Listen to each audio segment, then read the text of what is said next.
मरने से पहले एक व्यक्ति ने अपने बेटे को चांदी के सिक्कों से भरा एक थैला दिया और बोला, बेटा जब भी ये सिक्के खत्म होने लगे बस ये 4 शब्दों की विशेष प्रार्थना दोहरा देना, थैला फिर से भर जाएगा। पिता ने बेटे के कान में वो 4 शब्द कहे और सदा के लिए आंखें मूंद ली। वो वर्षों तक उन सिक्कों को खर्च करता रहा। जीवन की चकाचौंध और ऐशो आराम में वो इतना डूब गया कि उसे उन 4 शब्दों की याद ही नहीं रही। उसे लगा कि ये खजाना कभी खत्म नहीं होगा, परंतु धीरे धीरे थैला खाली होने लगा। अब बेटे को घबराहट हुई। उसने याद करने की बहुत कोशिश की, पर वो शब्द उसके दिमाग से फिसल चुके थे।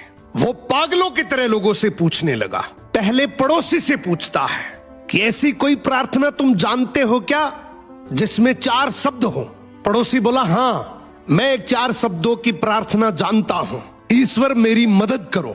उसने वो शब्द कई बार दोहराए, लेकिन चांदी के सिक्के नहीं बढ़े तो वो बहुत दुखी हुआ।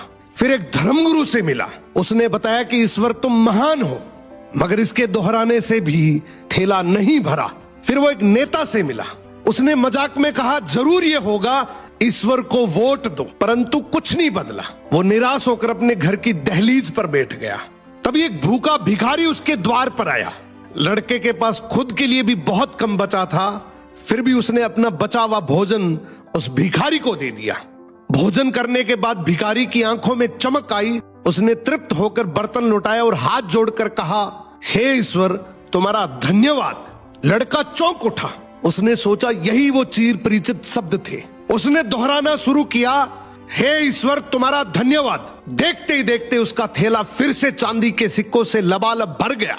तब उसे समझ आया, जब उसने किसी की मदद की तभी वो प्रार्थना उसे याद